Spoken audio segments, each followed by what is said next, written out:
შემოგვიერთდა წმინდა 9 ყრომაყოლაელთა სახელობის ტაძრის მღვდელმსახური დეკანოზი თომა ცეცხლაძე. დილომშვიდობისა მამა თომა. დილომშვიდობის. გილოცავთ დღევანდელ დღეს წმინდა მოწამე შალვა ახალციხელის ხსენების დღეს. მეც გილოცავთ თქვენს და სრულიად საქართველოსაც. დიდი მადლობა. გილოცავთ კიდევ ერთხელ დღევანდელ დღეს და დიდი მადლობა ჩვენთან მობრძანებისთვის ასევე. უნდა ვისაუბროთ წმინდა მოწამე შალვა ახალციხელის შესახებ, რომ გავიხსენოთ და შევახსენოთ მაყურებელს თუ ვინ იყო ეს დიდი წმინდანი, როგორ გაიარა მისმა ცხოვრება. მადლობის თქვა მეც და მავისყდა მოლოცვაზე, მადლობა, ძალიან დიდი, რომ მომილოცით. ხო, შალვა ახალციხელის ცხოვრება არის ძალიან მნიშვნელოვანი თანამედროვე ადამიანისთვის გასააზრებლად. შეიძლება ისტორიულ რაკურსში ესე პირდაპირ არ შევიდეთ, მაგრამ პირდაპირ უნდა ვთქვა ერთი რამ. დღეს 21 საუკუნეში თითოეულ ჩვენგან შეუძლია იყოს შალვა ახალციხელი. თითოეულ მაყურებელს, ვინც ახლა გვიყურებს, შეუძლია იყოს შალვა ახალციხელი. ოღონდ შეუძლია როგორ? არა იმით, რომ შალვა ახალციხელმა პირდაპირ გაგებით მოწამეობრივი ცხოვრება გამლო და მოწამეობრივად დაასრულა საკუთარი ამქვეყნიური ცხოვრება. არამედ იმ გაგებით, რომ მან იცხოვრა სამშობლოსთვის თავდადებულად. მან იცხოვრა ქრისტეს რწმენისადმი თავდადებულად და ერთგულად. მან იცხოვრა იმგვარად, რომ სამშობლო საქართველო და სამშობლო ზეციური, ანუ სათასასუფეველი გუწრფელად შეიყვარა და გუწრფელად ემსახურა როგორც ზეციურ სამშობლოს, ასევე ამ ქვეყნიურ სამშობლოს. ეს ჩვენ შეგვიძლია. ზოგჯერ, როდესაც თქვა შალვა ახალციხელის ცხოვრებას უყურებს ადამიანი, შეიძლება ასეთი ფიქრი გაუჩნდეს, რომ ის ხომ შალვა ახალციხელი იყო და ეს იმიტომ შეძლო. სინამდვილეში შალვა ახალციხელის მთელი სიდიადე იმაშია, რომ ის ჩვეულებრივი ადამიანი იყო, ჩვენნაირი. მაგრამ გულწრფელი სიყვარული ჰქონდა. კიდევ ერთხელ ვამბობ, უფლისადმი, მოყვასისადმი და სამშობლოსადმი. შალვა ახალციხელი დიდებული იყო, ხა ისტორიულ ჭრილში რო არ შევიდე. თავადი იყო, თანამდებობა ჰქონდა, კარგი მეომარი იყო, კარგი მებრძოლი იყო, მაგრამ იყო ძალიან თავდაბალი ამავე დროს. ის იყო ჭირში მომთმენი, როგორც ქრისტიანი. დიდებაში სიმდაბლის მომპოვებელი. არც ერთი შემთხვევა, რაც მე წავიკითხე შალვა ახალციხეზე, რაც მსმენია, არ მიუთითებს იმაზე, რომ ის ამაყი იყო. პირიქით, ბრძოლაში, შამქორის ბრძოლაში, როცა მან დროშა მოიპოვა ამირას გამოგზავნილი საჩუქრად, მისი ჯარისადმი დროშა ეს საკმაოდ დიდი ნადავლია. მინიმუმ ვამბობ, ამით ადამიანს შეიძლება დიდი სიამაყე შეძენოდა, მაგრამ ის ასე არ მოიქცა. წავიდა და მიუტანა მეფეს. თამარ მეფეს მიუტანა. და მე ერთობლივად დედა ღვთისმშობლის ხატს შესწირეს. რამხელა სიმდაბლეა ეს.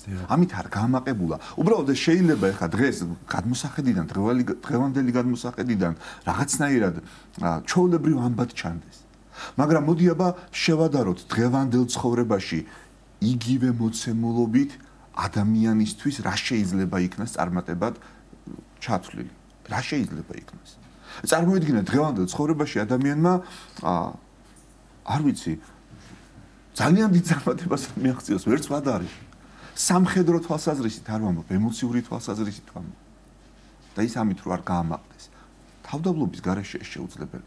ნახეთ როგორ არის ამბავი.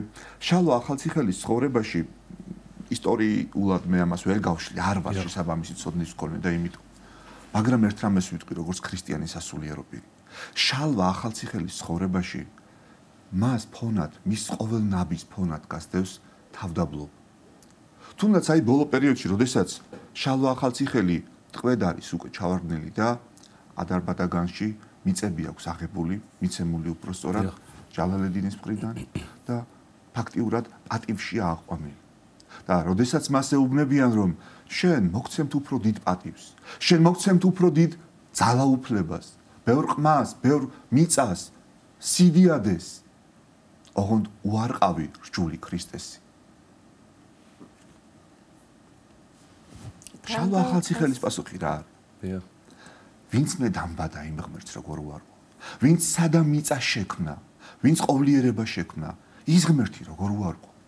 მე მირჩევნია უმალვე ამ ქვეყანას პერიფრაზირება გამოვეთხოვო და ზეციურ ქვეყანაში განმოგწო ცხოვრება.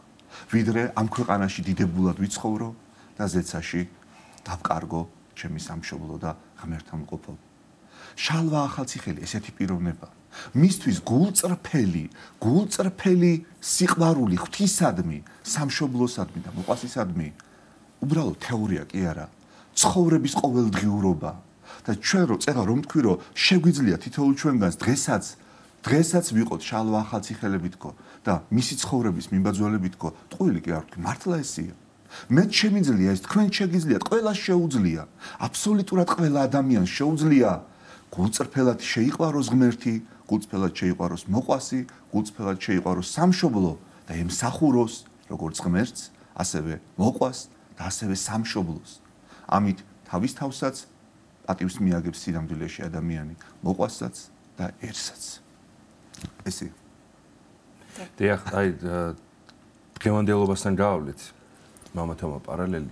აი რამდენად შესაძლებლობაზე ბუნებრივია ისაუბრეთ, რომ შეგვიძლია ყველას რა ვხდეთ შალვა ახალციხელის შეძლების დარგვა, რა თქმა უნდა, ჩვენი ცხოვრებიდან გამომდინარე, ჩვენი ცხოვრების რიტმი რამდენად გვაძლევს ამის შესაძლებლობას, ეს არის ძალიან საინტერესო.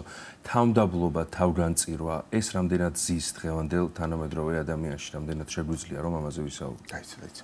ესე იგი ჩვენ გვინდა იმის თქმა, რომ თანამედროვე ცხოვრება, თანამედროვე რიტმი, თანამედროვე პრობლემები უფრო მეტია ვიდრე მაშინდელი.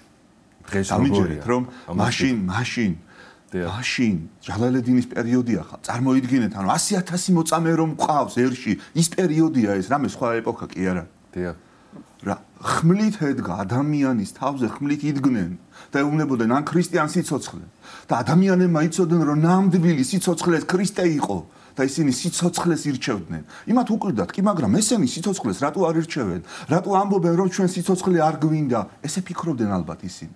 მაგრამ მათ არ იცოდნენ რომ ნამდვილი სიცოცხლე ქრისტეა, ნამდვილი სიცოცხლე ზუსტად ქრისტეშია და ქრისტიანები ზუსტად ნამდვილ სიცოცხლეს ირჩევდნენ. 100,000 მოწამე ვყავს ჩვენ ზუსტად იგივე პერიოდში, როცა შალვა ახალციხელი წმინდანი გახდა. დიახ. ეს მარტო შალვა ახალციხელობა კი არ იყო, მართლა ქრისტიანობა იყო. ეს ის ეპოქაა, როცა ადამიანებს მტერი, ვინც ყავდა სულიერი, ხორციელი, პირდაპირ და გახსნილად რომ მოდიოდნენ, უფრო მეტი აღქმა ჰქონდათ ალბათ ამ მტრის. დღეს პირდაპირ გეტყვით, რომ მტერი და მოყვარე ადამიანს ვეღარ გაურჩევია, ვეღარც სულიერად, ვეღარც ხორციელად. ეს დიდი პრობლემაა. ეს არის სწორედ თანამედროვეობის პრობლემა, მამათომა სწორედ ეს საკითხი. და რატომ? იმიტომ რომ იმ ეპოქაში ყველა კარგად იცოდა სახარება. ყველა კარგად სწავლობდა წმინდა წერილს. ღვთის სიტყვა კარგად იცოდნენ. ნათელი ქრისტეში მათში ცოცხალი იყო, ანათებდა. და შესაბამისად ეს ადამიანები ან ჩვენი დიდებული წინაპრები ნათლად ხედავდნენ განსხვავებას კარგსა და ცუდს შორის. მათ იცოდნენ ბავშვობიდან მოყოლებული იზრდებოდნენ ქრისტიანულად. იცოდნენ წმინდა წერილი, იცოდნენ წინაპართა გზა, ის გზა, რომელმაც ჩვენ დღევანდელ დღემდე ქრისტიანობა მოგვიტანა. ეს იცოდნენ, ეს მათში ცოცხალი იყო. და შალვა ახალციხელი ისიც რატოა მართლა ძალიან დიდი?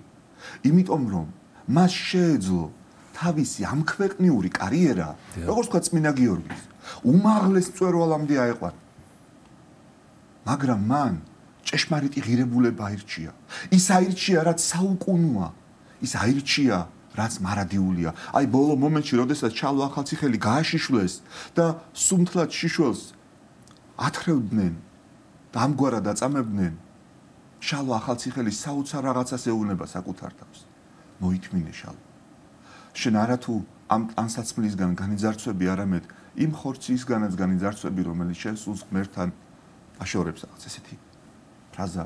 ასევე საოცარ რაღაცას ამბობს უფრო მნიშვნელოვანს.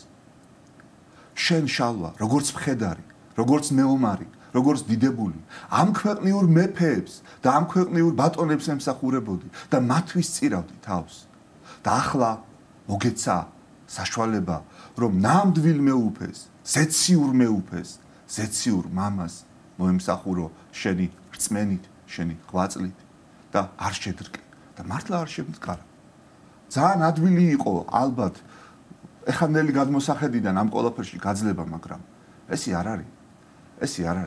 შალვას კიდევ ერთხელ ვამბობ, ერთი წელიწადი ჯალალედინმა მისცა ძალიან დიდი პატივი. როგორი მზაკვარი იყო ერთის შეხედვით, რომ შეხედოთ, სულიერი გაგებით, რომ ანუ გემო გაასინჯა თითქოს ამ ქვეყნიური დიდებისა. იმიტომ რომ იცოდა ჯალალედინმა როგორი მებრძოლი იყო, როგორი ვაჟკაცი იყო და ჭირდებოდა მას თავის არმიაში და ძალიან გაძლიერდებოდა ის, როგორც მებრძოლი, როგორც პოლიტიკოსი, თუ შალვა ახალციხელი მის მხარეს იქნებოდა რწმენითაც, საბრძოლო ბოლომდე შესაძლებლობებითაც. და ამიტომ ერთი წლის განმავლობაში უბრალოდ დიდებაში და პატივში ცხოვრებისკენ მიბაძა. მაგრამ ნახეთ რა წერია შალვა ახალციხელის ცხოვრებაში, რომ შალვა ახალციხელიო არ იყენებდაო ამ დიდებასა და პატივს. ანუ ზოგიერთი ადამიანი ახლა ამხელა დიდების და პატივის მიღების შემდგომ შეიძლება ისე გაამაყდეს და ძალაუფლების გემო ისე შეცვალოს, რომ მერე რომ საქმეზე მიდგება და ეტყვიან, რომ ან დათმე ეხლა ეს, ან არ დათმე. ხო? შეიძლება ძალაუფლების გემო გაგებულმა ადამიანმა ის ძალაუფლება ირჩიოს, ვიდრე ამ ქვეყნის დატოვება და ქრისტეს წინაშე სუფთასული წარდგომა. ეს სხვათა შორის დღევანდელ დღესაც ძალიან დიდი პრობლემაა. ადამიანები ძალიან ადვილად იცვლებიან მაშინ, როდესაც რაღაც ძალაუფლების გემოს იგებენ. ეს ბოროტისგან მომდინარე სასტურია ხშირ. და შალვა ახალციხელზე მე თავიდან რა ვთქვი, მართლა ესია. ის უდიდესი წმინდანი, იმიტომაა რომ მას გულწრფელად უყვარდა ღმერთი, სამშობლო და ადამიანი. გულწრფელად უყვარდა. მას დიდება კი არ აინტერესებდა ამ ქვეყნიური. არამედ მას ღმერთთან მყოფობა აინტერესებდა. იმ ღმერთთან მყოფობა, რომელშიც იშვა მეორედ. ნახეთ, ჩვენ ხო ვამბობთ, რომ იესო ქრისტე არის მეორე ადამი. ხო ვამბობთ ასეთ რაღაცას. რატო არის იესო ქრისტე მეორე ადამი? იმიტომ რომ პირველი ადამიანისგან ჩვენ თუ გენეტიკურად აი ესეთი ბიოლოგიური ცხოვრება მივიღეთ და მემკვიდრეობთ, მათ შორის ცოდვაში, ადამიანის ცოდვა ყველა ადამიანშია, ხო? ქრისტე, რომელმაც მეორე ადამად იწოდება, რომელმაც ჩვენ გამოგვიხსნა, მოგცა დასაბამი ახალი გენეალოგიისა, სულიერად ქრისტეში შობისა, ანუ სიწმინდისა, ანუ განწმენდისა. და თითოეული ადამიანი, რომელიც მეორე ადამიანის შთამომავალი, ანუ ქრისტეს შთამომავალია ცხოვრებით, ყველა სიწმინდისთვისაა მოწოდებული. შალვა ახალციხელთან ერთად რამდენი ადამიანია წმინდანი ჩვენ არ ვიცით ბოლომდე. ის 100,000 ადამიანიც იმ პერიოდის წმინდანია და საქართველოს საქრისტიანოს რამდენი წმინდანი ყავს. და მე პირდაპირ გეტყვით, რომ ქრისტიანული გადმოსახედიდან თითოეული ჩვენგანის წმინდანი უნდა იყოს. წმინდანობა იმას კი არ ნიშნავს, რაღაცა განსაკუთრებული ფრთები ქონდეს ადამიანს ან ზეაღმატებული უნარები ქონდეს. წმინდანობა ნიშნავს იმას, რომ ადამიანი არ ნებდება, არ დანებდება. შეცდომა შეიძლება დაუშვას, მაგრამ ფარხმალს არ დაყრის.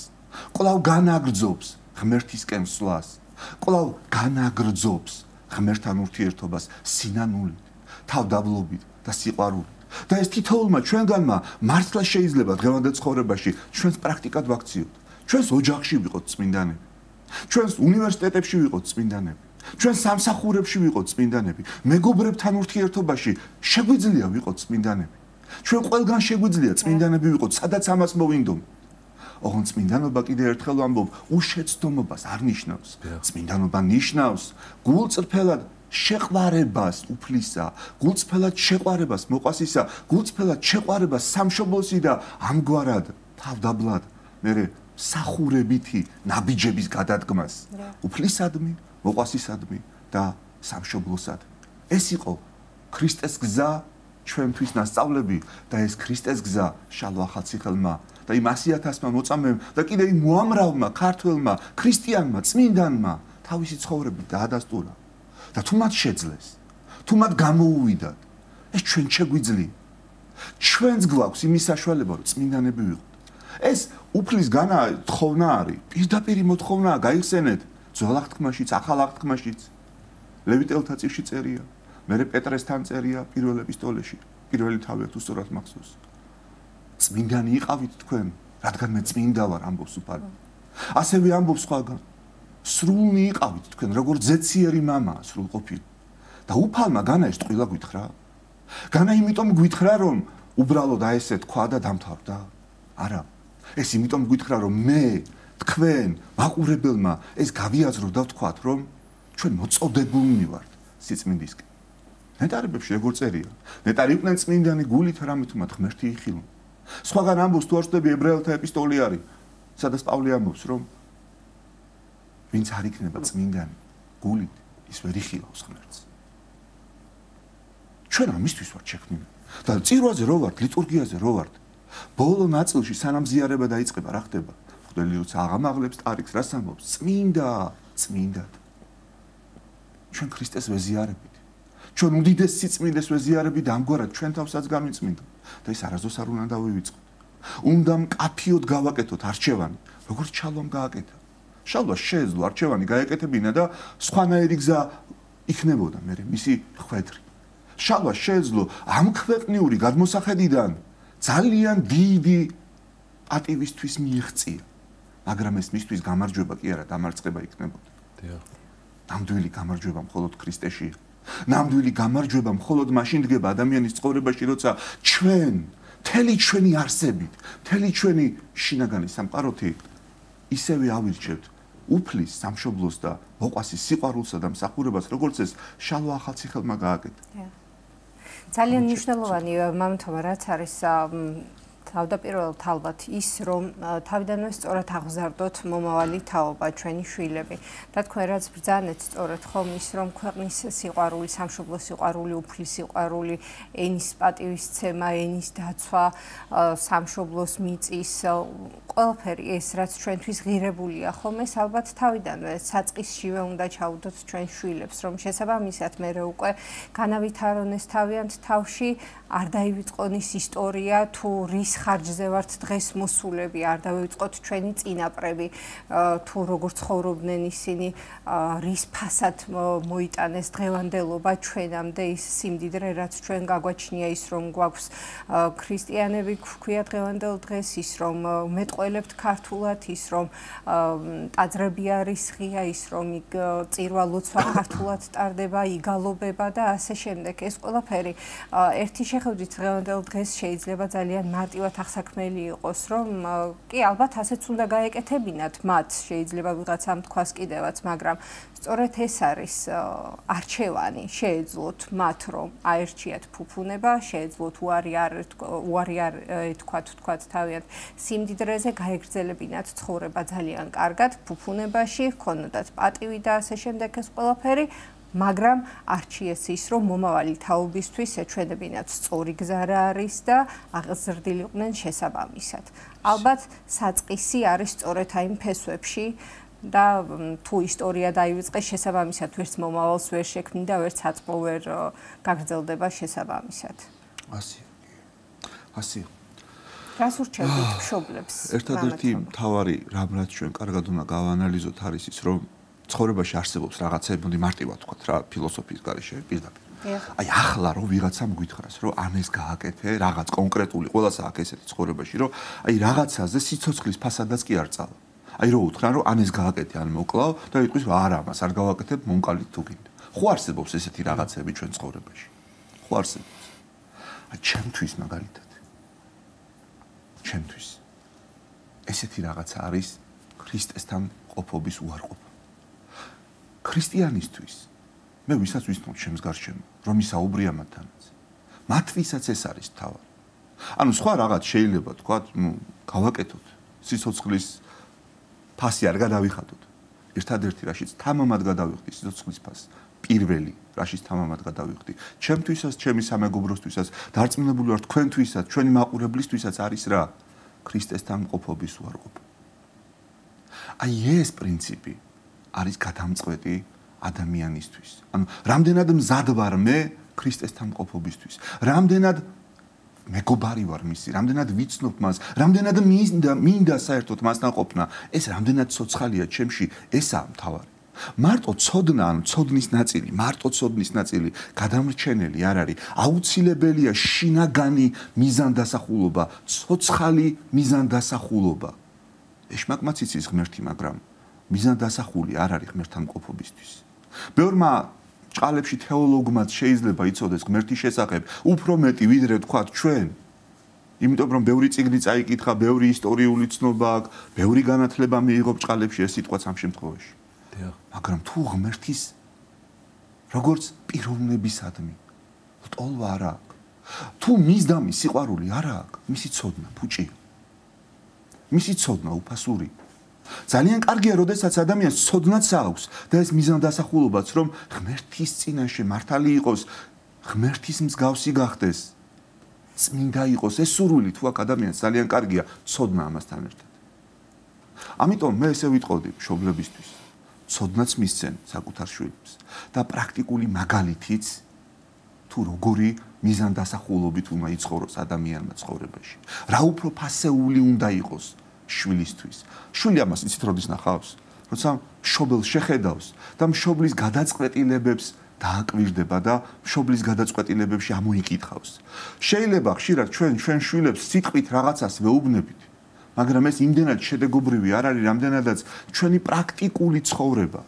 თქვათ შვილს რო უთხრა, შვილო სიგარეტის მოწევა ცუდია, თამბაქოს მოხმარება ცუდია, ეს რო უთხრა დღეში 10 ჯერ, მაგრამ თვითონ თუ მშობელი თამბაქოს მომხმარებელია, ის პრაქტიკა, რომ ის თამბაქოს მომხმარებელია, უფრო მეტ შედეგს გამოიღებს თან დამაზიანებელს, ვიდრე ის რომ მეუნება ამავე დროს, რომ ემის გაკეთება ცუდი. დიახ. ერთის მხრივ, რასაც შვილს ვეტყვით, ჩვენ თვითონვე უნდა ვიყოთ ამ ყველაფრის შემსრულებელი. თუ შვილს ვეუბნებით, რომ შვილო ეკლესიაში მიდი, მოძღვართან მიდი, აღსარება თქვი, ეზიარე, წმინდა წერილი წაიკითხე, ამის მაგალითს ჩვენც უნდა ვაძლევდეთ. ანუ ჩვენვე უნდა ვიყოთ მოწოდებულნი ამ სიწმინდისკენ. ჩვენვე უნდა გავაანალიზოთ, რომ ჩვენი ცხოვრების უმთავრესი დანიშნულება არის ის, რომ წმინდანი ვიყოთ. ზოგს წმინდანების ხედრი იცით როგორ გონია, რომ აი ხატზე არის ვიღაც დახატული, ეს არის განსაკუთრებული ადამიანი, რომელმაც რაღაც განსაკუთრებული გააკეთა და ამიტოა წმინდანი. შეცდომაა იქ. განსაკუთრებული კი ბატონო გააკეთა. მაგრამ ამ განსაკუთრებულში ხშირად ადამიანები თავისთვის მიუღწეველს გულისხმობენ. ანუ ეს იმან მიაღწია, თორე მე კი არ შემიძლია. და სინამდვილეში ვერც ერთი წმინდანი თავისი სიწმინდეს ვერ მიაღწევს. ყველაფერი ღვთისგანაა. ერთადერთი რამ მართებს ადამიანს, რომ დაუთმოს უფალს. დაუთმოს გული უფალს, დაუთმოს ცხოვრება უფალს, დაუთმოს გონება უფალს და მე მხნედ იყოს. იმიტომ რომ უფალმა ასე გვითხრა. დაუთმე გული შენი უფალსა, ხნე იყავი. და გაძლიერდი. აი რამდენადაც მე, რამდენადაც თქვენ, რამდენადაც ჩვენი მაყურებელი დაუთმობს უფალს, საკუთარ გულს, გონებას, სიტყვას, ცხოვრებას, იმდენად წმინდანი იქნება და იმდენად შეძლებს მერე ცოდვისაგან გამოსვლას და სიმხნით და სიძლიერით სასუფეველში შესვლას. ისევე როგორც ეს შალვა ახალციხელმა გააკეთა. შალვა ახალციხელი უთმობდა უფალს თავის გულს, თავის ცხოვრებას, თავის ფიქრს. და ამიტომაც ის წმინდანია. და არა იმიტომ, რომ მას ცოდვა არ ქონია, ან შეცდომა არ დაუშვია, ან ნებები არ ქონია, ჩვეულებრივი ადამიანი იყო როგორც ჩვენ. მაგრამ ის მებრძოლი იყო და მიზანი ჰქონდა სასუფეველში შესვლის. დიახ, მამა თომა დაახლოებით 2 წუთი გვაქვს დარჩენილი სასაუბრო დრო, თქვენ 8 წელზე ისაუბრეთ და როგორი უნდა იყოს ზოგადად ადამიანის ცხოვრება ეს განვიხილეთ მთელი მისი ცხოვრების განმავლობაში. ერთგვარად რომ შევაჯამოთ ჩვენი დღევანდელი შეხვედრა და საუბარი, რას ნიშნავს, როგორ უნდა გავიგოთ კონკრეტულად ეს სიტყვები, წმინდანობის 8 წლი და წმინდანობის მისია, რას ნიშნავს და როგორი უნდა იყოს ზოგადად ადამიანის ცხოვრება, ის კიდევ ერთხელ გავიმეოროთ, რაზეც უკვე ვისაუბრეთ ერთგვარი შეჯამების სახით ჩვენი შეხვედრის. თითოეული ჩვენგანი არის მონათლული, ხო ასეა? დიახ. თითოეული ჩვენგანი არის ქრისტეს ნათლის მატარებელი, ხო ასეა? არ ვართ? ნათელი ქრისტესი მიგვიღიეს. არ არის ასე. ქრისტე არის ნათელი თვითონ. და თანამედროვე გვეუბნება, რომ თქვენ ხართ ნათელნი ამას სოფლისან. ესე იგი ჩვენ გვმართებს ქრისტეს ნათლის გამავრცელებლები ვიყოთ ჩვენი ცხოვრებით, ჩვენი გულწრფელობით, ჩვენი სიყვარულით და თავდადებით. ეს არ უნდა დავივიწყოთ. უნდა ვიურთიერთოთ ქრისტესთან, უნდა შევიყვაროთ ქრისტე. უნდა დაუმეგობრდეთ მართლა ქრისტეს და სახარებას კარგად უნდა სწავლობდეთ. თავდაბლად. და არა სიამაყით უნდა უყურებდეთ სხვებს, ვინც თქვა ნაკლები ქრისტიანია, საერთოდ ქრისტიანი არა. სიყვარული გმართებს. სიყვარული. გულწრფელი ურთიერთობა ერთმანეთთან და ჩვენი პასუხისგებლობების და მოვალეობის კარგად გააზრება და უღალატობა, როგორც ღმერთისა, ასევე ერთმანეთისა და ასევე სამშობლოსი. დანარჩენი მე უკვე ღვთის წყალობით და ღვთის ნებით ჩვენი სიწმინდე და ჩვენი ცხოვრება და ჩვენი მისია ამ ყველაფერზე დაეფუძნება და ყველაფერი კარგად იქნება. თუ ეს არ არის წერანაც თქვით, მაშინ არც მისიას, არც მიზანს, არც წარმატებას ფასი უბრალოდ არ აქვს. ასე რომ ყველას უსურვებ, რომ ჭეშმარიტი მიზანი ქრისტეს ნათელთან ყოფნისა, მის გულში ცოცხალი ყოფილიყოს და ჭეშმარიტი ნათლის მატარებელი თვითონაც და სხვა ადამიანებიც ყოფილიყო. კიდევ ერთხელ გილოცავთ შალვა ახალციხელის ხსენების დღეს და დიდი მადლობა ჩვენთან მობრძანებისთვის, საინტერესო საუბრისთვის და რიმშტევებით თომათომა. მადლობა. წმინდა ცხრაყრმა ყოველთა სახელობის ტაძრის ხუნდელმსახური დეკანოზი თომა ცესხლაძე იყო ჩვენი სტუდიის სტუმარი.